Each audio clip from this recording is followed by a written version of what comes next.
น้ำเต้าหู้นะเจ้าน้ำเต้าหู้ที่มีธัญพืชนะเจ้า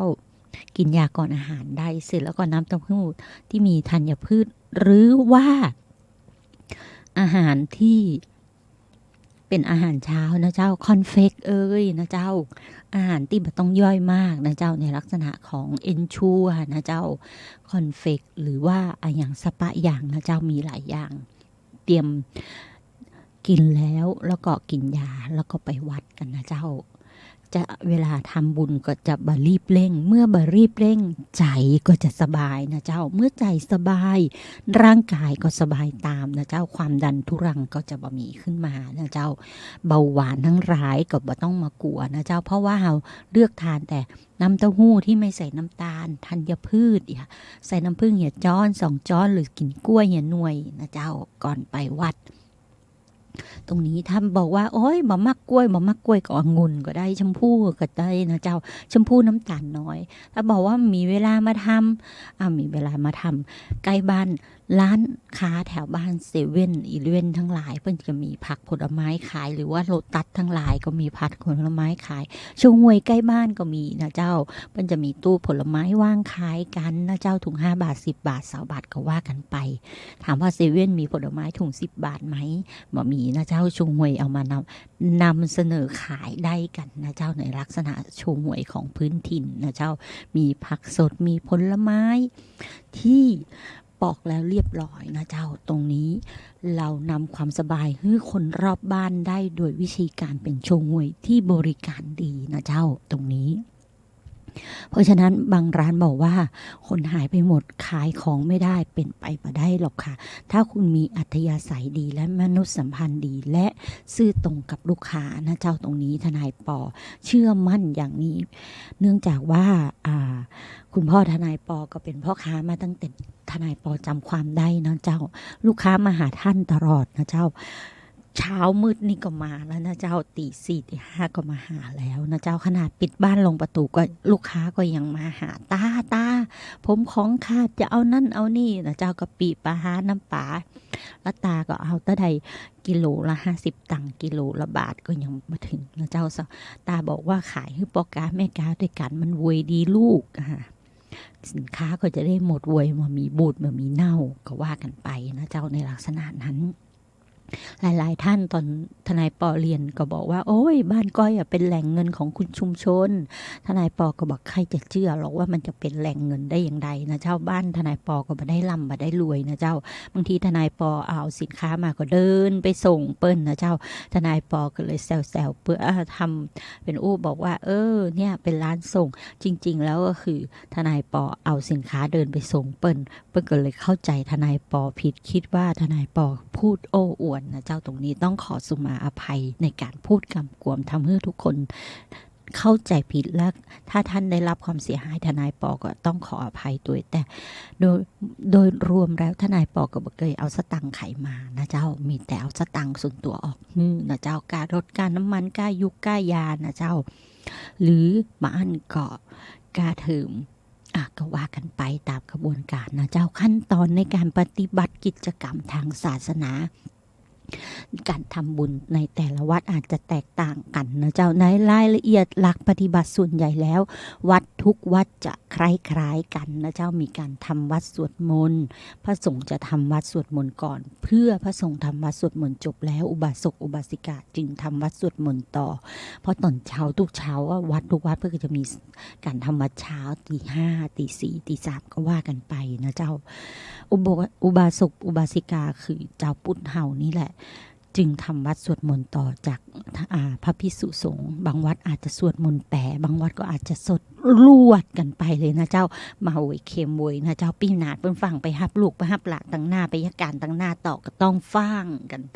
ต้องขอสุมาอภัยตรงนี้ตัวนะเจ้าบางเตื้อทนายปอก็วิ่งไปจ้าเพราะว่าติดภารกิจในเรื่องการดูแลองค์พระที่บ้านนะเจ้าหลายๆท่านในการสวดมนต์แปลหรือบ่แปลนั้นก่อนแล้วแต่วัฒนธรรมวัดไหนนะเจ้าก็เปิ้ลบ่มีกำหนดกฎเกณฑ์แล้วแต่นะเจ้าแล้วบางทีก็มีการหับศีลนะเจ้าหับศีลวันธรรมดาโดยทั่วไปจะสมาทานศีล 5วันเข้าพรรษาก็จะเป็น สมาทานศีล8นะเจ้าหรือบางท่านก็บอกว่าสมาทานอุโบสถศีลอุโบสถมี8ข้อนะเจ้างดอาหารตอนบ่ายนะเจ้า